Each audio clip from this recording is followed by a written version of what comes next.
video ni what tap on it and then watch and then see. Okay. Yes, if video don't lie. Obi say Ghana then Ghana is what they shade the ekwa you want say Ghana bomu den made in Ghana. So eti ye ka say one district one factory ye adwuma. A man for you understand. Say look, ye adwuma. Say it's confirmed say 106 ye adwuma yi. Say ebi na exporto nuama kwa brochire yo. Eti say US for eba betua Ay3ka na eba omo yeko na sika no ba omo yeko na sika no ba. Look, within the shortest possible time no. Who say afi economy no so den pick it up.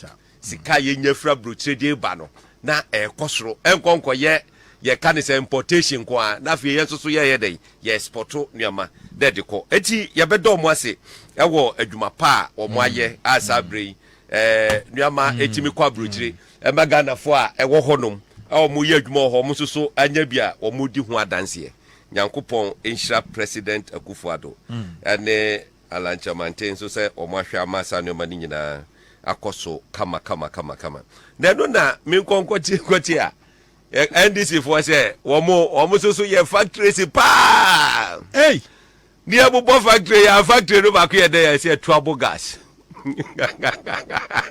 Atuabo gas. Ghana gas. Omo say Ghana gas. Omo say a factory. Ajo Mahama say here. And I'm say, hey, na jo bia na gas say omo national communication director. Atuabo gas a factory. Ajo Mahama here dey. E see here. And I'm say, hey. Say na Tio time when Ghana discover oil in 2007. President Kufuor time. Yeah. Net was part of the plan. Say Jubilee gas. It was even $600 million. As is some day. I guess within 18 months. Beginning from you can say 1st January 2009. I think 18 months in a year. The budget of 600 million. John Mahama mobile no. When at a mess. I know mode sa mayo mode oko diska omo de ko to sa wo mo ko da ho a wo ba import sample sa western guy bi sipayanki and omo de ko to hodom and na delay 30s sa almost 8 years eti project and guess the $600 million ewie no ye ended up with more than 2 billion ya bogana kwa just like that. You say factories are your Mahama ye. Na me say obubu factories bi na me say hey sa factories ni na okrom ha say. And the just Ghana ni bi ante. Ye de ni enimu ani say. After mes do Mahama. After the omo ko hwehwe factory. Abeye yi. Ana Komenda sugar factory way. Mesre ya. Ana Komenda sugar factory way. Mo asase pa de eka no we de Akufo-Addo aye eno ni factory ni dia ane adwoma ma ane factory obi a ane o start here wo twe ne paper o so bo ko bo chocho de bagu paper so ane o twe paper no njobo no ka ho na fe obo atuabo gas no abo de be ediru kra menti wo krom hada menti bi kra wo krom hada wo bubo yi bi we je na ye de ne eka ga ho afi Just a commander no grade ko share to okra o. Na otimi kan commander. What the band mu an ho beche no. Eto ade ho. No otimi da kan commander sugar factory. Wakaka ho. Ana wo mo ye commander, ana ye ba ni agya to ho no na say hey. Ye agya to ho.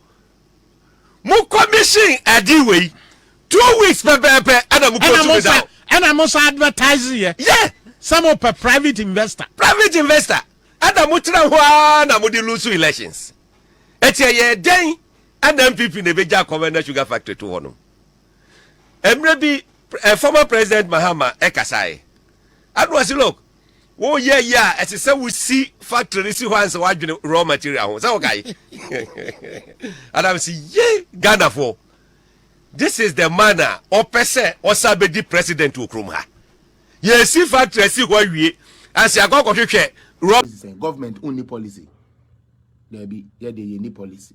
Inti momo de ne de ye de ne say ye say ye kana wa mpenia near the veranda boys ne Azoka boys ni mule Jimmy Fono near the Omaba near Meska Kakrama Yokateche free fan money fix the country for no ma share Jimmy Fobi to say Kofi Blade no yellow say mon konko ye away demonstration na wadwene ye adwuma for the first time wo de also we so hu ya also we de we Jimmy for we NDC ni Jimmy for na we so hu ya for the first time in our life, in the life of Ghana. Assembly plants they assemble cars Ghana. We nyansenia me nyanseni ntini minim say nne na ye hyehyɛ ne keke wa ha ɔkyena bi bɛba afei de ye be manufacture parts and things here. Na mesrɛ wo say Ghana for pa nti ye dia kra nti mo gidi pa say de betumi asolve ane mahama. Nti mo ye sure pa say mahama nkwa na betumi asesa Ghana for 4 years. Mo Jimmy o. Momo bebre mo atwene nya adwuma o.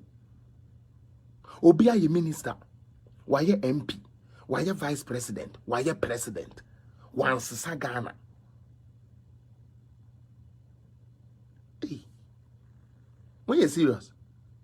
I can't 4 years, but so now do you see the agenda? Ye metungu mene yen diska, President Mahama the oba obechiska obi abedibi.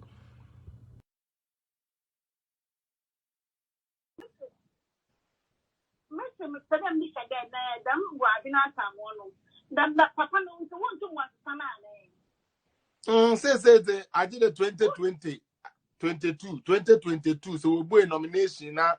We'll call you new party executive, sir. Then they can choose to change him. But right now, he has to serve his mandate.